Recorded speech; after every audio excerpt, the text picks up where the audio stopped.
Você já contou calorias, já pesou porções, cortou açúcar, dispensou a sobremesa e recusou pão inúmeras vezes. E a balança quase não se mexe. Ou pior, desce por alguns dias e depois sobe de mansinho, parando geralmente 1 ou 2 quilos acima de onde começou. Depois dos 45, perder peso parece empurrar uma porta trancada. O esforço é real, mas os resultados são quase nulos. E a razão não tem nada a ver com força de vontade, motivação ou quantos passos você deu hoje.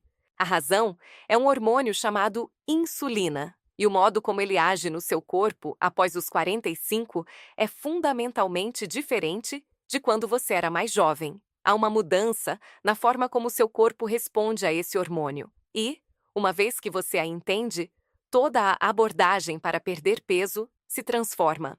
A insulina é o hormônio de armazenamento do corpo. Toda vez que a comida entra no sistema digestivo, o açúcar no sangue sobe e o pâncreas libera insulina para levar esse açúcar da corrente sanguínea para as células, onde ele pode ser usado como energia. Quando o sistema funciona bem, o açúcar sobe, a insulina entra, o açúcar é entregue aos músculos e ao cérebro. O açúcar no sangue volta a descer, a insulina cai e o corpo entra em um modo onde consegue acessar a gordura armazenada para obter energia. Esse modo de acesso à gordura é o que torna a perda de peso possível. Sem ele, o corpo não tem motivo para tocar nas suas reservas de gordura. Tem combustível de sobra entrando para funcionar.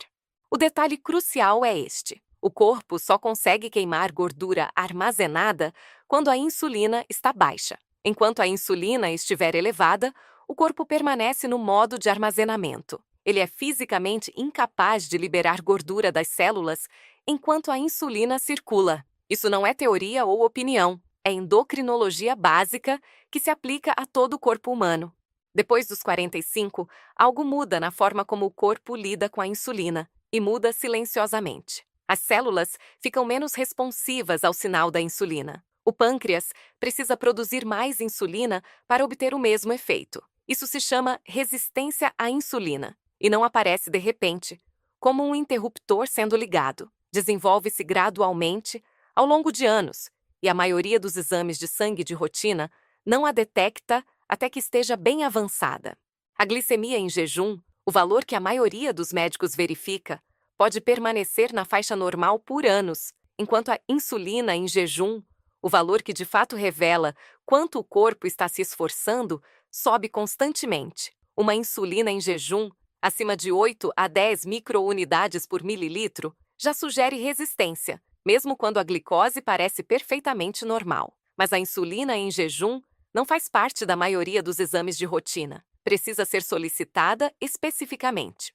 A transição hormonal, que começa após os 43 anos, piora significativamente a resistência à insulina. O estrogênio tem um efeito protetor direto sobre a sensibilidade à insulina. Ele ajuda as células a responderem à insulina com eficiência, o que mantém os níveis de insulina baixos e permite que o corpo acesse os estoques de gordura com facilidade. À medida que o estrogênio flutua e começa a declinar, esse efeito protetor enfraquece.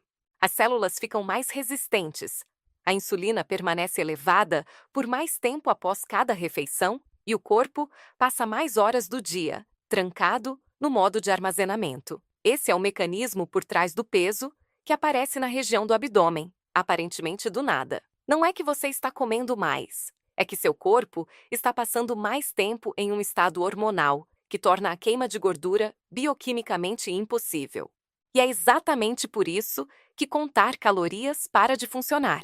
Reduzir calorias sem abordar a insulina é como tentar esvaziar uma banheira com a torneira ainda aberta. Você pode restringir a ingestão, criar um déficit calórico, e seu corpo ainda não liberará gordura significativa se a insulina permanecer cronicamente elevada. Em vez disso, ele vai reduzir a taxa metabólica, quebrar músculo para obter energia, aumentar os hormônios da fome e proteger suas reservas de gordura. É por isso que mulheres acima de 45, que fazem dietas rigorosas, muitas vezes perdem peso no início, principalmente água e músculo, e depois estagnam ou recuperam tudo. E ainda mais, O ambiente de insulina nunca foi corrigido, a torneira nunca foi fechada. Então, eis a mudança que transforma tudo. O objetivo não é comer menos. O objetivo é manter a insulina baixa por períodos mais longos, para que o corpo tenha janelas reais em que a gordura possa ser acessada e queimada. Esse é o truque da insulina, e ele funciona reestruturando quando e como você come, não necessariamente o que ou quanto.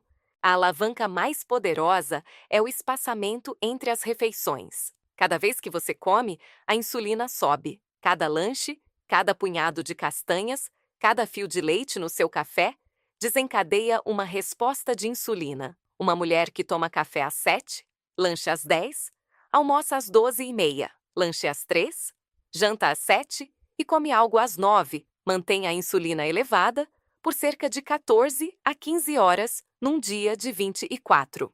Isso deixa apenas 9 a 10 horas em que o corpo poderia, teoricamente, acessar gordura, a maioria passada dormindo. Comprimir sua alimentação numa janela mais curta, digamos das 10 da manhã às 6 da tarde, cria um período de jejum noturno mais longo, onde a insulina pode cair ao nível basal e o corpo pode mudar para o modo de mobilização de gordura. Isso não é pular refeições para passar fome. É criar intervalos mais longos de insulina baixa para que seu corpo tenha autorização hormonal para usar sua própria energia armazenada. Você ainda come a mesma quantidade total de comida, apenas a concentra numa janela que dá ao seu corpo mais tempo no modo de acesso à gordura. Muitas mulheres acham que começar com uma janela de 12 horas, comendo das 8 da manhã às 8 da noite, e reduzindo gradualmente para 10 horas ao longo de algumas semanas, é a abordagem mais sustentável.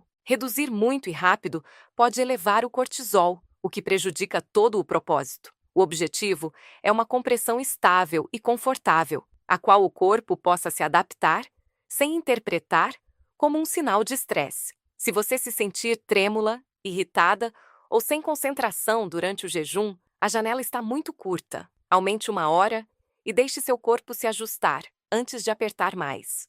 A composição de cada refeição importa tanto quanto o horário. Quando você come, a ordem em que a comida atinge seu sistema digestivo muda drasticamente a resposta de insulina. Começar uma refeição com proteína e gordura, depois adicionar vegetais e deixar os carboidratos por último, pode reduzir o pico de insulina daquela refeição em até 40 a 50%, comparado a comer os mesmos alimentos na ordem inversa.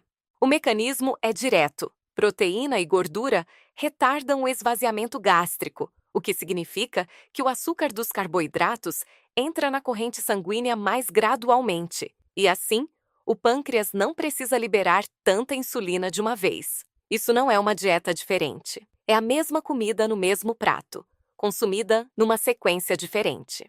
Uma salada com azeite e frango grelhado antes de tocar no arroz ou nas batatas produz uma curva de açúcar no sangue visivelmente mais suave e um pico de insulina menor do que comer o arroz primeiro. Esse truque de sequência funciona porque a proteína desencadeia a liberação de um hormônio intestinal chamado GLP-1E, que reduz a velocidade com que o estômago esvazia seu conteúdo. A gordura amplifica esse efeito. Juntos, eles criam um amortecedor que reduz o impacto de qualquer carboidrato que vier depois. A aplicação prática é simples. Em toda refeição, coma sua proteína e gordura primeiro, depois seus vegetais e deixe qualquer componente amiláceo ou doce por último. Se for comer um sanduíche, coma o recheio primeiro e o pão por último. Se for uma salada com grãos, coma as folhas e o molho primeiro, depois os grãos. Parece estranho no início, mas se torna automático em poucos dias. O impacto na sensação pós-refeição, menos inchaço, menos lentidão, menos vontade de comer 1 hora depois, é frequentemente perceptível já na primeira refeição feita assim. O vinagre é outra ferramenta com evidências surpreendentemente fortes. 1 a 2 colheres de sopa de vinagre de maçã, diluídas num copo de água, tomadas 10 a 15 minutos antes da refeição, mostraram em múltiplos estudos clínicos reduzir o pico de açúcar no sangue pós-refeição em 20 a 30%. O ácido acético no vinagre inibe temporariamente uma enzima no intestino delgado, que decompõe amidos, retardando a liberação de glicose na corrente sanguínea. Isso não é um remédio caseiro. É um mecanismo que foi medido e replicado. O sabor não é agradável para todos. Então, diluir bem e beber com canudo para proteger o esmalte dentário é um conselho prático. Não tome puro, pois a acidez pode danificar o esmalte e irritar o esôfago. Misturar num copo cheio de água, cerca de 240 mililitros, torna tolerável e seguro para uso diário.